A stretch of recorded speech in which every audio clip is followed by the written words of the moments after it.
नमस्कार दोस्तों, कैसे हैं आप सभी। दोस्तों, हम लोग जो पढ़ रहे थे फंडामेंटल राइट्स के बारे में पढ़ रहे थे। भाग 3 में जो मौजूद है अनुच्छेद 12 से 35 में है, उसमें हम लोग आज पढ़ेंगे स्वतंत्रता के अधिकार के बारे में। हेडिंग डालिए आप लोग, स्वतंत्रता का अधिकार।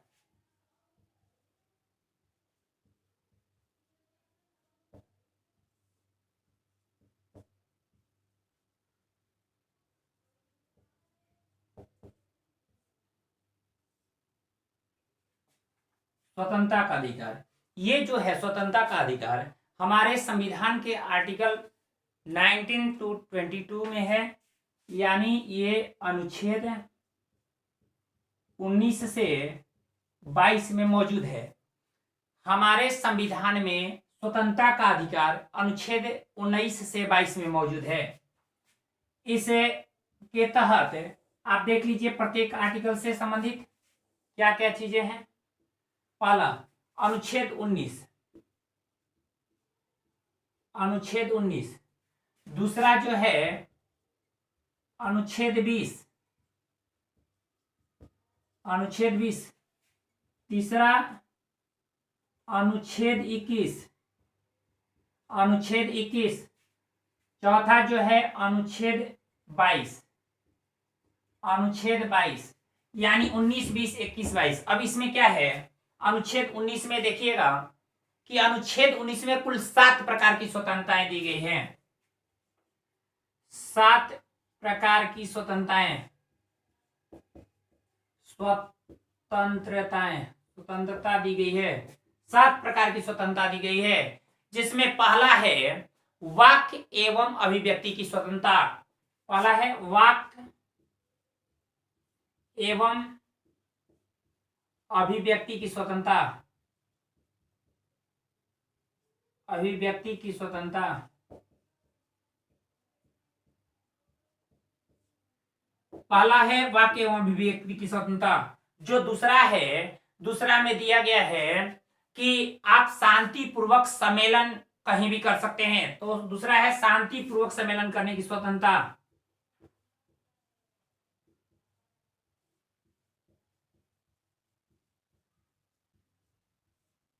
सम्मेलन करने की स्वतंत्रता।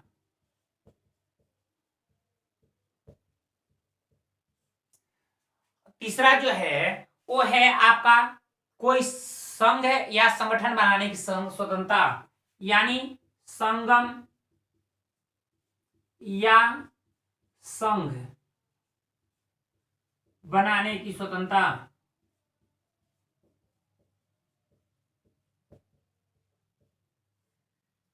अब देखिए जो चौथा है वो दिया गया है कि भारत के राज्य क्षेत्र के भीतर आप कहीं भी अबाध रूप से संचरण कर सकते हैं।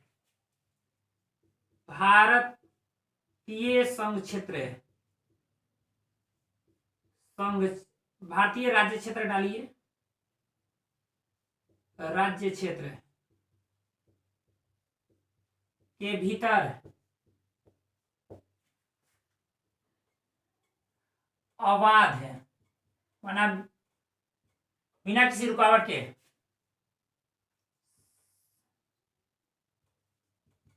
संचरण की स्वतंत्रता।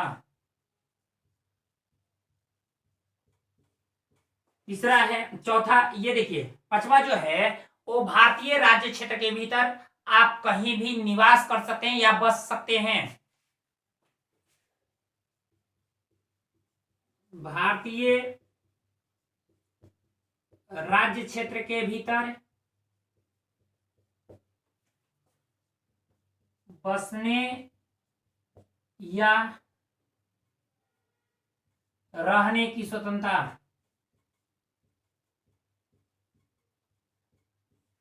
अब देखिए ये पांचवें, छठवां में है संपत्ति की स्वतंत्रता, संपत्ति की स्वतंत्रता, संपत्ति की स्वतंत्रता। अब देखिए जो सातवां है उसमें यह दिया गया है कि आप कोई भी आजीविका, रोजगार या व्यवसाय आप अपना सकते हैं, इसकी आपको स्वतंत्रता दी गई है। यानी कोई भी व्यवसाय व्यवसाय या रोजगार की स्वतंत्रता दी गई है। यानी आप कोई भी रोजगार या व्यवसाय अपना सकते हैं अपने जीविकोपार्जन के लिए।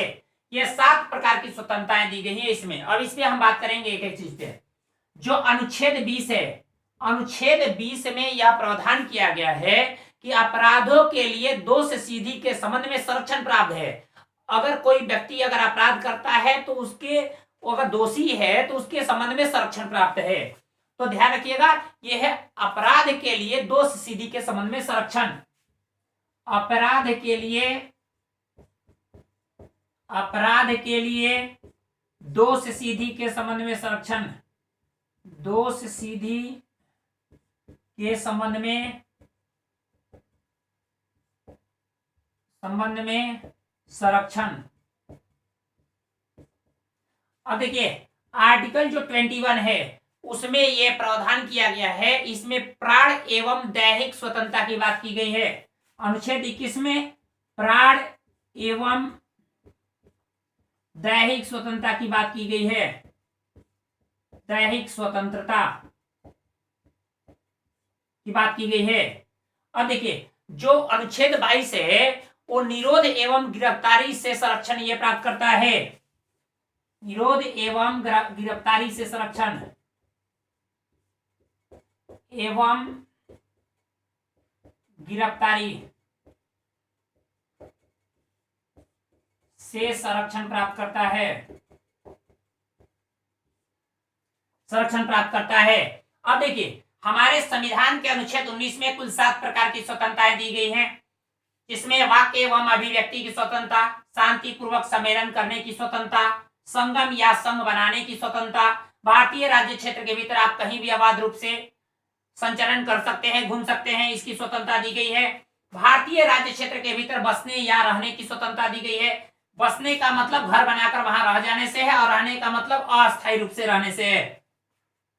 अब संपत्ति की स्वतंत्रता और 7वां है कोई भी आप व्यवसाय रोजगार आप अपना सकते हैं, अपने आजीविका के लिए आप ये अपना सकते हैं। अनुच्छेद 20 में अपराध के लिए दोष सीधी के संबंध में संरक्षण प्राप्त है। अनुच्छेद 21 में प्राण एवं दैहिक स्वतंत्रता की बात की गई है, जबकि अनुच्छेद 22 में निरोध एवं गिरफ्तारी से संरक्षण प्राप्त किया गया है। अब देखिए इसमें ये 7 स्वतंत्रताएं अभी वर्तमान में मौजूद नहीं है। इसमें से जो संपत्ति की स्वतंत्रता है, संपत्ति की स्वतंत्रता यानी जो 6वीं स्वतंत्रता है उसको 44वें संविधान संशोधन, 44वें संशोधन में हटा दिया गया। 44वें संविधान संशोधन में हटा दिया गया। 44वें संविधान संशोधन 1978 में संपत्ति की स्वतंत्रता को हटा दिया गया। यानी 2 चीजें, एक था अनुच्छेद 31, अनुच्छेद 31 में संपत्ति का अधिकार प्रदान किया गया था, मौलिक अधिकार में संपत्ति का अधिकार था। और हमारे संविधान में जो अनुच्छेद 19 है उसमें 6वीं स्वतंत्रता के रूप में संपत्ति की स्वतंत्रता थी, तो ये इसको हटा दिया गया। 31 को भी हटा दिया गया और इसको भी 19 का जो 6वां अधिकार था उसको भी हटा दिया गया। यानी वर्तमान समय में कौन कौन स्वतंत्रता है तो 6 है। वाक्य एवं अभिव्यक्ति स्वतंत्रता मतलब आप बोलने और अपने विचारों को प्रकट करने की स्वतंत्रता है। शांतिपूर्वक सम्मेलन करने की स्वतंत्रता है। संगम या संघ बनाने, कोई आप संगठन का निर्माण कर सकते हैं, इसकी स्वतंत्रता दी गई है। भारतीय राज्य क्षेत्र के भीतर आप कहीं भी बिना रुकावट के आप घूम सकते हैं, इसकी स्वतंत्रता दी गई है। भारतीय राज्य क्षेत्र के भीतर आपको बसने या रहने की स्वतंत्रता दी गई है। संपत्ति की स्वतंत्रता को हटा दिया गया है, अतः संपत्ति की स्वतंत्रता आपको नहीं दी गई है। कोई भी व्यवसाय या रोजगार अपनाने की आपको स्वतंत्रता दी गई है अपने जीविकोपार्जन के लिए। यानी कुल इसमें 6 स्वतंत्रताएं दी गई है। अब सवाल यह खड़ा होता है कि क्या ये स्वतंत्रताएं क्या आपको पूरी तरह से दे दी गई है? आप कुछ भी बोल सकते हैं, कैसे भी अपना विचार रख सकते हैं? क्या जो भी स्वतंत्रताएं हैं ये असीमित हैं या इसको सीमित किया गया? तो आपको बता दें ये जो भी स्वतंत्रताएं दी गई है ये असीमित नहीं है, ये कहीं ना कहीं इसको सीमित किया गया है ताकि इससे दूसरे के मौलिक अधिकारों का हनन ना हो, आप दूसरे के मौलिक अधिकारों पर अतिक्रमण न करें। इसको लेकर इन अधिकारों में इस अधिकारों को सीमित किया गया है। इन सब से जुड़ी हुई, जैसे मान के अब यहाँ है अपराध के लिए दोषी के संबंध में संरक्षण, प्राण एवं दैहिक स्वतंत्रता है। इसी में 21A में, अनुच्छेद 21 के ए में डाला गया है शिक्षा का जो अधिकार है, शिक्षा की स्वतंत्रता जो दी गई है, जिसमें 6 से 14 वर्ष तक के बच्चों को अनिवार्य एवं निःशुल्क रूप से शिक्षा मुहैया कराने का अधिकार दिया गया है। अनुच्छेद 22 में निरोध एवं गिरफ्तारी से संरक्षण प्राप्त है। अब देखिए, जो वाक्य एवं अभिव्यक्ति की स्वतंत्रता है, इसमें कई सारी ऐसी स्वतंत्रताएं दी गई है। इसमें इसका काफी ये विस्तृत रूप है, वाक्य एवं अभिव्यक्ति की स्वतंत्रता। इसमें भी कई सारे ऐसे अधिकार दिए गए हैं। जैसे वाक्य एवं अभिव्यक्ति की स्वतंत्रता को देखिएगा तो इसमें आपको प्रेस की स्वतंत्रता शामिल है। आप अपने विचारों को आप प्रसारित कर सकते हैं या किसी के विचारों को आप प्रचारित कर सकते हैं, प्रेस की भी स्वतंत्रता दी गई है। दूसरा, व्यवसायिक विज्ञापन, मान लेते हैं कोई रोजगार कर रहे हैं, कोई आपका पेशा है, तो उससे संबंधित विज्ञापन आप करा सकते हैं।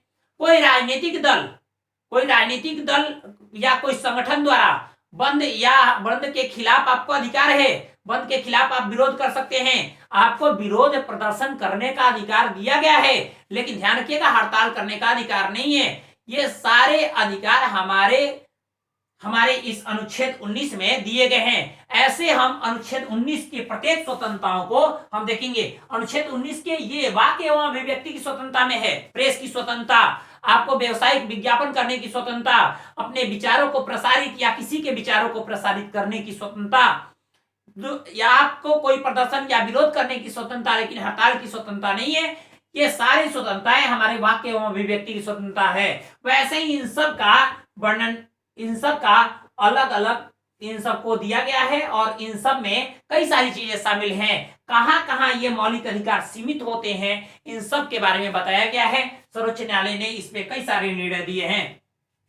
एक बात बता दें, ये सारी जो चीजें हैं इस पर एक एक करके बात करेंगे, लेकिन सबसे पहले हम लोग बात करेंगे अनुच्छेद 19 से संबंधित। अनुच्छेद 19 के बारे में हम पढ़ेंगे, लेकिन इस वीडियो में नहीं, अगले वीडियो में मिलते हैं आप लोगों से, अगले वीडियो में अनुच्छेद 19 के साथ।